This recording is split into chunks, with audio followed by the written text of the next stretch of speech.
தவறான பக்தி. உங்கள் நன்மை தூஷிக்கப்பட இடம் கொடாதிருங்கள். ரோமர் 14:16. அந்த சகோதரி மிகுந்த ஆவிக்குரிய வாஞ்சை உடையவர்கள். சுற்று வட்டாரங்களில் மட்டுமன்றி பிறரோடு சேர்ந்து வெளி ஊழியங்கள் செய்வதிலும், ஜெப கூட்டங்கள், உபவாச கூட்டங்களில் கலந்து கொள்வதிலும் அதிக ஈடுபாடு உடையவர். அவர் ஜெப கூட்டம், உபவாச கூட்டம், பெண்கள் கூட்டம், கைப்பிரிதி ஊழியம் என்று செல்கின்ற பல வேளைகளில் அவர் வீடு திரும்ப காலதாமதமாகி பள்ளிக்கூடத்திலிருந்து வரும் பிள்ளைகள் பசியோடு பக்கத்து வீட்டில் காத்திருப்பார்கள். கணவன் வீடு திரும்பும் பல வேளைகளில் அந்த சகோதரி வீட்டில் இருப்பதில்லை. உழைத்து வீடு திரும்பும் கணவன் வீட்டில் எதுவும் சமைத்திராதிருப்பதை கண்டு ஓட்டல்களுக்கு போய் சாப்பிட நேரிடும்.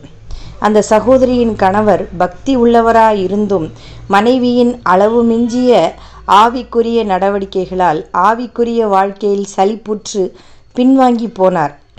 அந்த சகோதரியின் நியாயமோ, எனக்கு குடும்பத்தை விட கர்த்தர்தான் முக்கியம், வீட்டு அலுவலை விட ஊழியமே முக்கியம் என்பதாய் இருந்தது.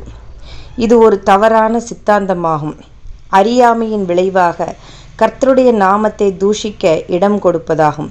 குடும்பத்தை விட, கணவரை விட கர்த்தரும் ஆவிக்குரிய வாழ்க்கையும் முக்கியம் என்பது உண்மை. அதே வேளையில் ஆவிக்குரிய வாழ்க்கையில் இருப்பவர்கள் கணவனை குறித்தும், பிள்ளைகளை குறித்தும், குடும்பத்தை குறித்தும் கர்த்தர் தந்துள்ள ஒழுங்குமுறைகளை பின்பற்றவும் ஜாக்கிரதையாய் இருக்க வேண்டும்.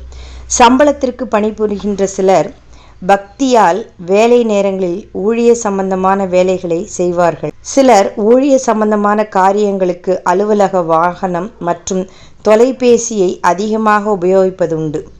தேவன் எதையும் நாம் உண்மையோடும் ஒழுங்கோடும் ஞானத்தோடும் செய்ய வேண்டும் என்று எதிர்பார்க்கிறார். சில ஒழுங்குகளும் கடமைகளுக்கும் பொறுப்புகளுக்கும் சரியான முக்கியத்துவம் கொடுக்காமல் கர்த்தருக்காக செய்வதாக எண்ணி பல நன்மையான காரியங்களை செய்தாலும் அதனால் கர்த்தரின் நாமம் மகிமைப்படாது.